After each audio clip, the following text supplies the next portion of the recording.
E sejam bem-vindos ao programa onde a saúde é a estrela. E hoje a estrela é o coração. Você já ouviu falar, seja num filme, naquele dorama que você adora, ou naqueles livros, onde o coração parou por um segundo, onde meu coração bateu mais rápido? Você sente isso no dia a dia, quando você encontra alguém que você ama, você vê seu filho fazendo alguma coisa, você abre a fatura do cartão de crédito, o seu coração ele acompanha os seus medos, as suas alegrias, mas ele bate de um jeito diferente, né? Será que isso é normal? E até que ponto isso é normal, a tal arritmia?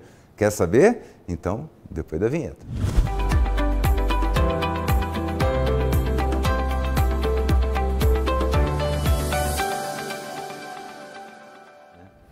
Já estamos aqui no estúdio com um especialista no assunto, o cardiologista Sérgio Rassi. Seja muito bem-vindo ao programa.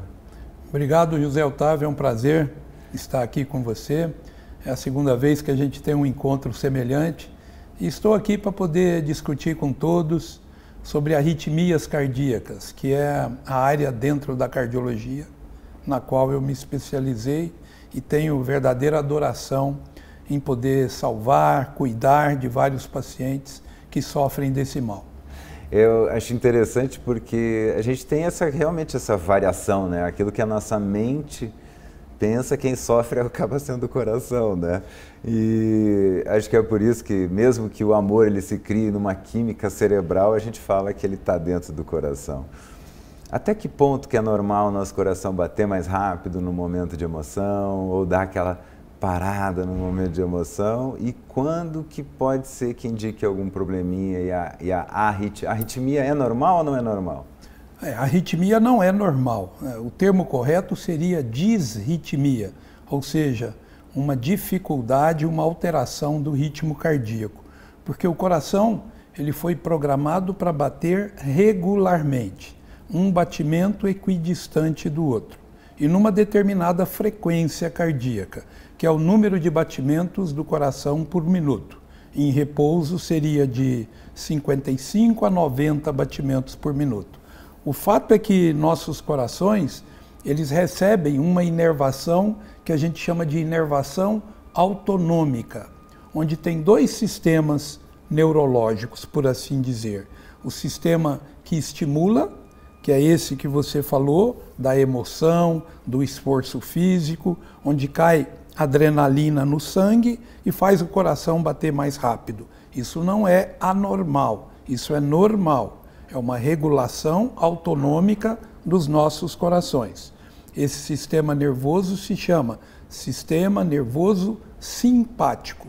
Nada a ver com simpatia, mas enfim. E o contrário dele, o seu opositor, é o sistema nervoso autonômico parasimpático, que faz o contrário. Por exemplo, você está dormindo, o coração não precisa bater muitas vezes por minuto. Deixa o bichinho descansar um pouco, porque trabalhou o dia inteiro. E aí ele entra com uma outra substância, justamente contrário à adrenalina, freando a frequência cardíaca. Então, todas as vezes que o coração acelerar ou frear a sua frequência modulado pelo sistema nervoso autonômico, nessas situações que eu mencionei, isso é normal. Agora, se ele sair do ritmo, você está aqui quietinho como eu, em repouso, e nossos corações dispararem a mais de 150, 160 batidas por minuto, sem nenhum fator desencadeador, isso é uma arritmia, do tipo taquiarritmia. Depois a gente pode falar dos tipos de arritmias que existem. Pois é, então quer dizer, a disritmia, que é aquela coisa de quando a gente abre o boleto, a fatura do cartão de crédito ali, isso tudo bem. É normal, é a adrenalina que caiu no sangue e fez o coração bater mais rápido. Tudo bem, agora eu estou aqui, voltei das Maldivas, nem sei o que é boleto para pagar e começa a acelerar o coração. Tem algo errado. Aí dá uma olhadinha. E tem alguns problemas que estão surgindo porque o pessoal às vezes vai na balada e toma muito energético, né? E existe uma arritmia que ela é desencadeada por café, estresse, só que o energético ele tem cafeína, muito açúcar, ele tem muito mais coisa do que o café. Exato. simplesmente. Que tipo de arritmia é essa? Então, e ela pode ser grave? Sim, com certeza. Esse é um bom ponto. Existem dois tipos de arritmias cardíacas. A taquiarritmia e a bradiarritmia. Taquiarritmia, como o nome sugere, é o coração batendo aceleradamente. E a bradiarritmia é o contrário, é o coração batendo muito lento. Ocorre, por exemplo, nos bloqueios, em quem tem doença de Chagas, em quem já teve um infarto ou mesmo congênito. Essas bradiarritmias são tratadas geralmente, quando necessário, com implante de marca-passo. Já as taquiarritmias a gente trata ou com medicamentos ou através de procedimentos cirúrgicos que a gente chama de ablação por catéter. Essas taquiarritmias são susceptíveis à cafeína e a outras coisas, como álcool, alguns medicamentos, como medicamento para gripe, medicamento para tiroide, medicamento para diminuir o apetite. Vários medicamentos podem ter esse efeito colateral. Falando de cafeína, não só o café, como o chocolate, como alguns analgésicos, como os refrigerantes cola e os energéticos que você bem mencionou, são estimulantes cardíacos. Então, quem nasce com a predisposição de ter uma arritmia e é submetido a esses fatores, com certeza a arritmia poderá ser desencadeada através da ingestão de alguma dessas substâncias. Quer dizer, então, que até o chocolate... Também tem cafeína, sem dúvida. Então... Nos grandes supermercados, principalmente, no Brasil já tem, mas você encontra uma seção nos supermercados que são os caffeine free, ou seja, os decafeinados ou descafeinados, como queiram.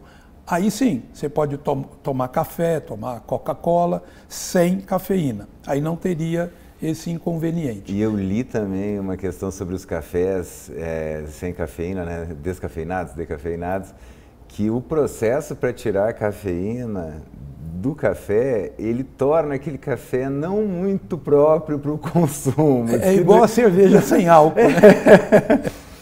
Não sei até que ponto que é vantagem isso. Então, bateu devagar, mais devagar, marca passo. Batendo rápido quando necessário, demais. Às vezes você tem o coração batendo devagar, é bom que se deixe claro isso. Vamos pegar, por exemplo, um atleta. O atleta, que é bem condicionado fisicamente, ele poupa energia para gastá-la durante o esforço que ele vai ser submetido. Então, se você pegar um atleta e aferir o pulso dele ou a frequência cardíaca, ele é bradicárdico, ou seja, o coração bate lento, 40, 45 por minuto. Lembre que eu falei que o normal é de 55, 60 até 90. Aí você não vai pôr marca-passo no atleta.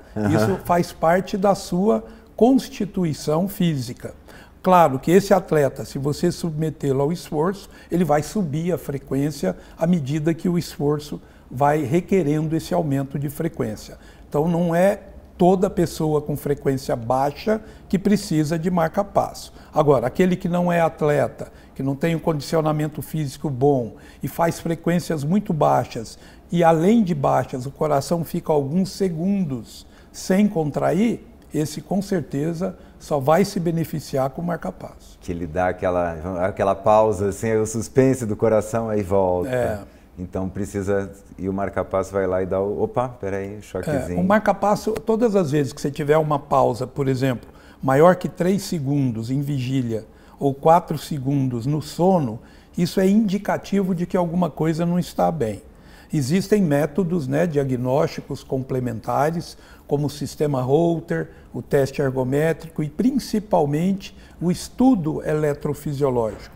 O estudo eletrofisiológico do coração é um tipo de cateterismo, onde o catéter vai lá na parte elétrica do coração, que nós chamamos de sistema de condução elétrica cardíaca, ou sistema excitocondutor cardíaco. E ele afere todas essas propriedades elétricas do coração. Se mostrar que existe alguma doença no sistema de condução, que seja relevante, aí de uma maneira bem acertada, você indica o marca-passo. É quase igual aquela chave de fenda que você coloca ali na tomada e ela te dá a amperagem que está passando ali. Exatamente isso. Assim, Você detecta o bloqueio. Não deixa de ser eletricidade, né? Sim, o sim. coração, ele é fascinante por conta disso.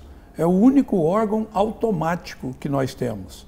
Nós podemos ter morte cerebral, que o coração continua batendo. Por quê? Porque ele tem um gerador próprio de energia. Eu falo sempre isso. Para mexer a mão, meus dedos, o cérebro tem que mandar uma mensagem. O coração não precisa disso. Ele tem um sistema nervoso autonômico, que eu falei há pouco, que modula a frequência, mas ele não depende disso. Ele tem automatismo próprio. Ele tem um gerador próprio. Um geradorzinho. Pode acabar a luz no corpo inteiro, que a dele está garantida. Vamos lá, vamos tentar ainda. Por isso que ele é tão apaixonante, né? E essa questão também, né? A gente ouve um tum-tum, mas são 4 válvulas aí que estão agindo. Todas, né, teoricamente, todas normofuncionantes. No mesmo compasso, digamos assim, numa orquestra eterna, né, pra gente. Pode ser, não ser... Enquanto a gente durar, ela é eterna. Eu digo muito, José Otávio, que nosso Criador, quando fez o coração, eu acho que foi o elemento que ele mais estava bem intencionado e bem inspirado para fazer, porque é um funcionamento perfeito. Você falou aí das válvulas.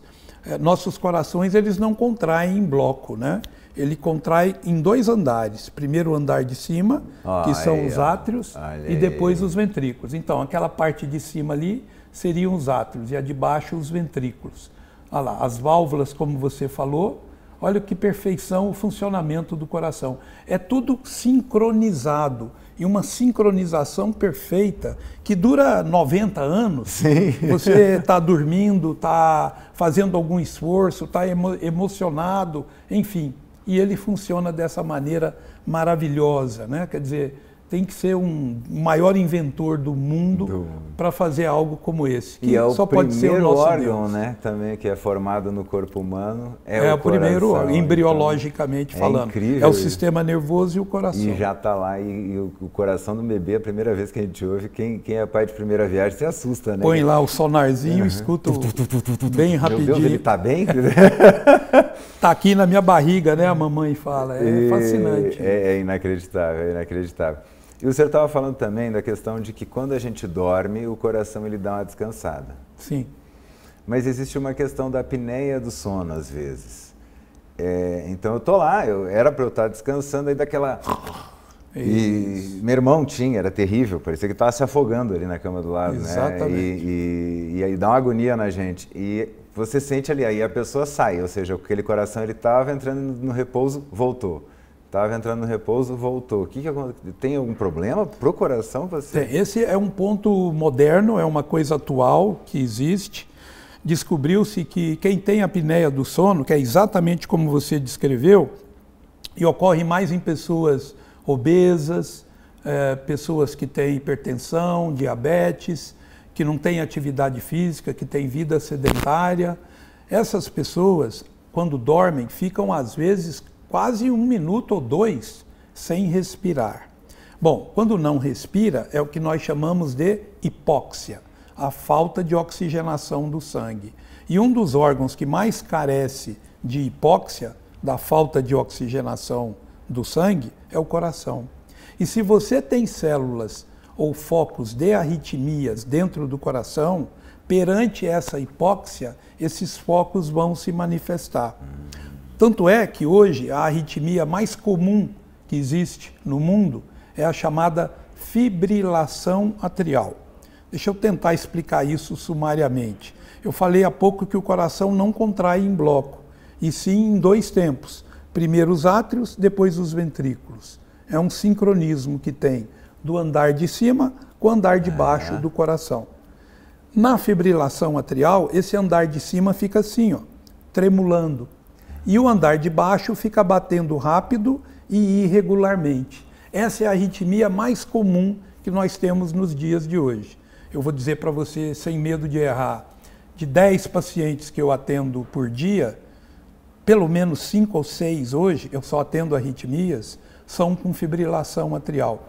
E o que antes era apanágio da terceira idade, essa arritmia só ocorria na terceira idade, acima de 60 anos, pelas razões que você descreveu há pouco, uso abusivo de álcool, uso abusivo de energético, café e outras coisinhas a mais, a gente está pegando essa arritmia em jovens.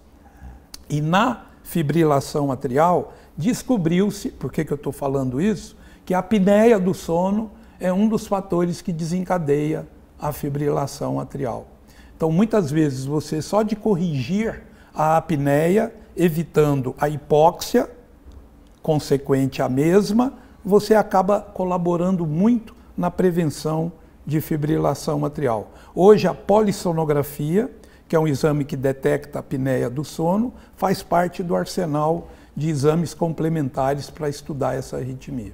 E todo mundo fala que o sono é fundamental. Ah, não tem então, dúvida. mexeu na qualidade do sono. Não e tem é engraçado, dúvida. você até falou da questão isso realmente você vê as pessoas obesas, elas terem essas faltas de ar.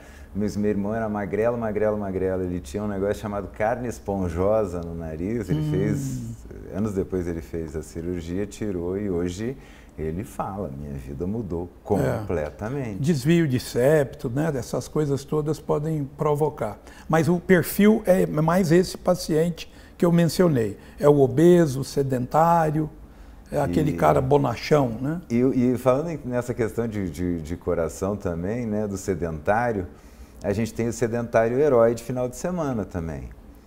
Né? Que você estava falando do atleta. O atleta ele é bradicárdico porque ele já treinou o coração dele. Ah, segura aí, a hora que eu precisar tu vem. E o coração ele tem esse treinamento. Exato. Né? Outra coisa é você ser ali sedentário a semana inteira e final de semana, não, agora eu vou descontar tudo, vou correr 10 quilômetros, vou jogar uma partida de futebol. Esse é um perigo. Igual quem nunca fez academia e vai entrar numa academia. Felizmente, hoje as academias exigem que você tenha uma avaliação cardiológica. Normalmente a gente pede um teste ergométrico, que é o da esteira, e um ecocardiograma, que é um ultrassom do coração, que enxerga todo o coração por dentro para ver se tem alguma anomalia estrutural que ponha em risco aquela pessoa que vai praticar esporte ou fazer academia. Então isso é fundamental. Os atletas de final de semana ou aqueles que pretendem iniciar uma academia. Vocês devem fazer uma avaliação cardiológica sumária, né? Não precisa nada de exame muito agressivo.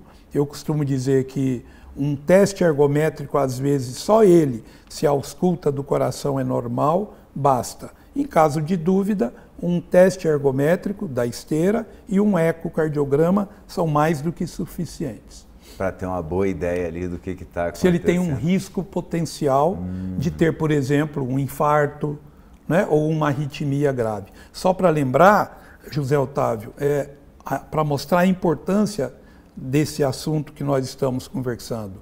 Hoje, cerca de 30% a 35% da mortalidade total de qualquer lugar do mundo são por doenças cardiovasculares.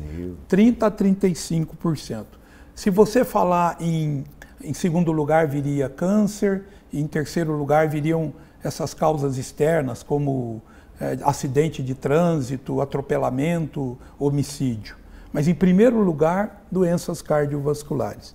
Agora, se você falar de morte súbita, em primeiríssimo lugar, as arritmias cardíacas. Algo em torno de 80% das mortes súbitas são causadas por arritmias cardíacas, principalmente as taquiarritmias, na proporção de 9 para 1. Meu Deus. 80%. Quais seriam as outras 20%?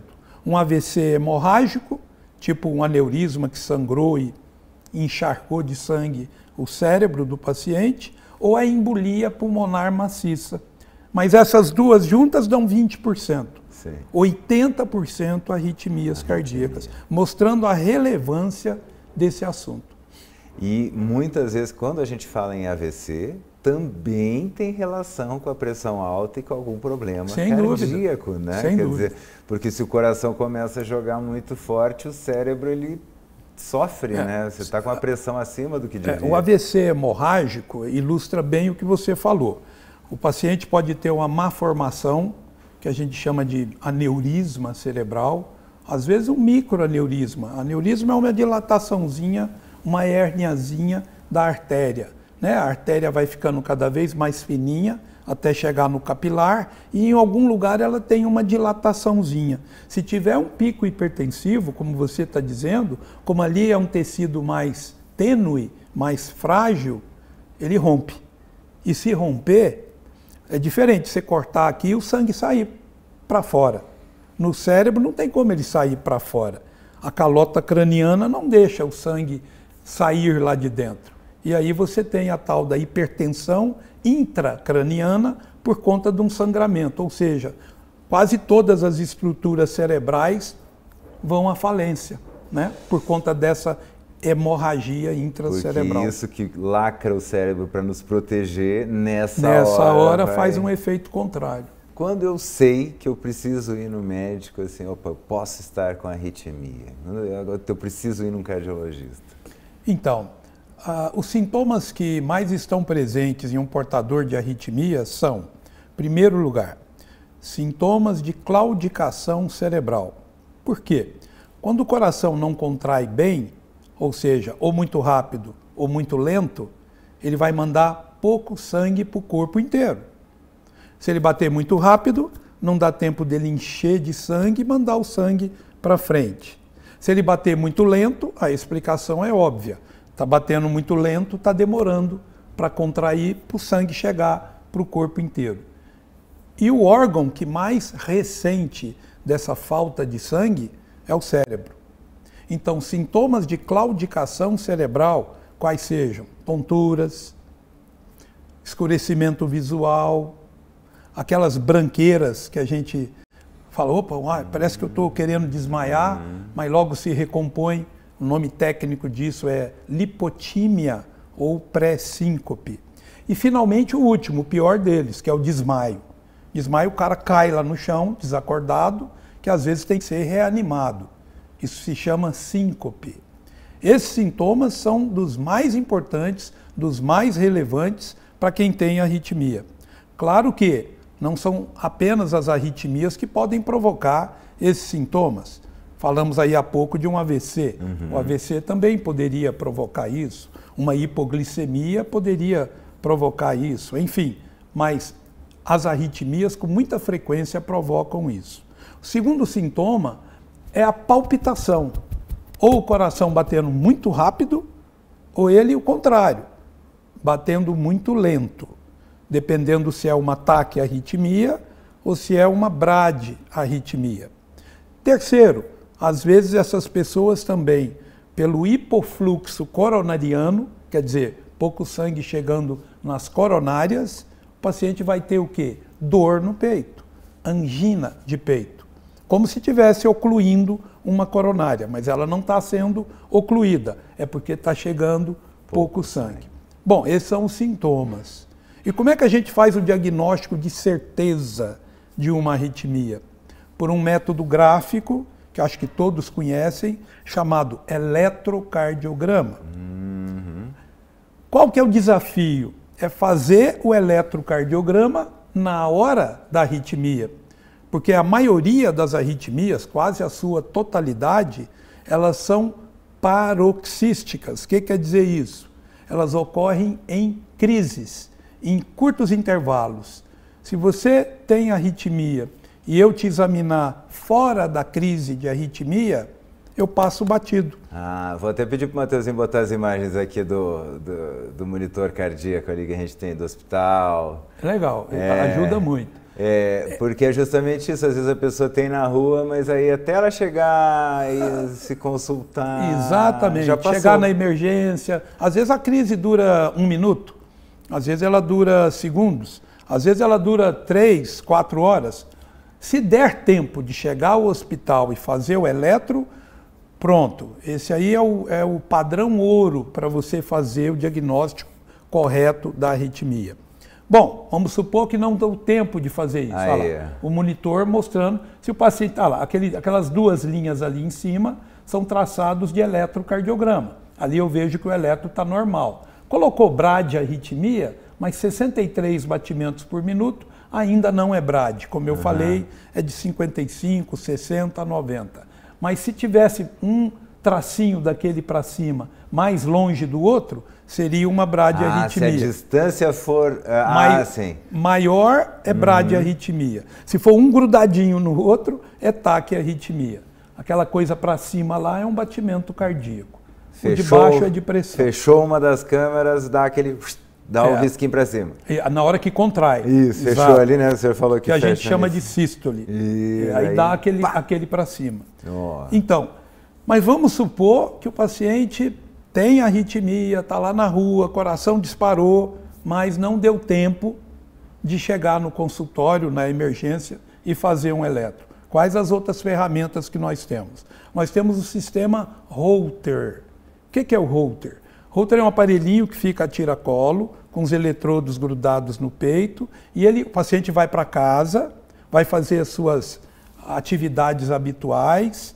Nesse dia, inclusive, a gente pede para que ele faça de tudo que ele faz no dia a dia. Tudo aquilo que você fala que é proibido, nesse dia você fala, pode fazer, porque eu quero dar um flagrante na sua arritmia. Então ele pode tomar café, pode tomar sua cervejinha, pode receber a conta do cartão de crédito, enfim, para ver se nós pegamos essa arritmia. É uma gravação de 24 horas. Hoje tem Holter até de 7 dias seguidos. Então você tem uma chance muito maior de em 24 horas ou em 7 dias de surpreender uma arritmia num papelzinho de 30 segundos. Não deu certo o Holter. Você tem o teste ergométrico, o teste de esforço, porque a maioria das arritmias são desencadeadas aos esforços.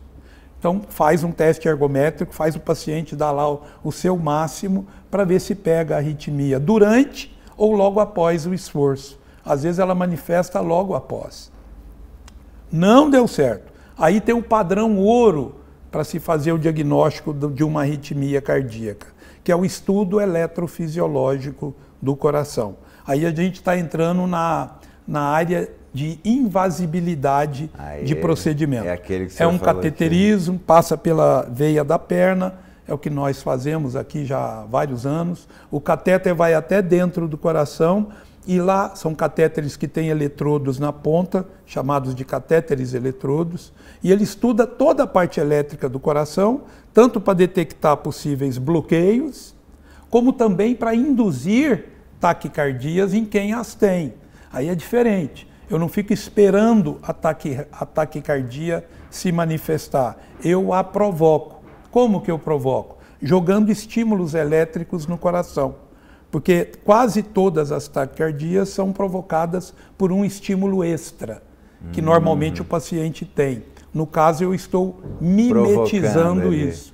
Aí você faz o diagnóstico correto da arritmia. Perfeito. Infelizmente, nosso programa já está voando, mas eu queria que antes da gente encerrar, o senhor pudesse se despedir e deixar um recadinho para os nossos telespectadores. Claro, com prazer.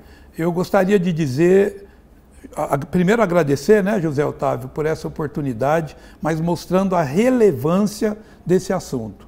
Como eu falei, a maior causa de morte súbita, e hoje, com a metodologia que a gente tem, nós podemos fazer o diagnóstico correto e tratar de acordo com aquilo que encontramos. Se for uma bradiarritmia, avaliar a necessidade ou não de marca-passo. Deve ser dito que muitos pacientes morrem porque não colocam marca-passos, mas tem o outro lado da moeda. Muitos pacientes estão aí andando na rua com marca-passo desnecessariamente. E quanto às taquiarritmias, falamos há pouco da metodologia diagnóstica e nós temos a opção de tratá-los com medicamentos ou com ablação por catéter e outras modalidades que, se tivermos outras vezes aqui, poderemos abordá-las. Com certeza vamos ter que trazer aqui o senhor de novo, porque essas são realmente preocupantíssimas. Uma em cada 3 pessoas no mundo vai ter algum probleminha aí de coração. Não é brincadeira não, hein? É muita gente. E se você for no médico, pode ser que você não seja uma delas ou que você consiga corrigir, melhorar aí seus hábitos para passar e viver muito bem. Então, até o próximo programa e um grande beijo.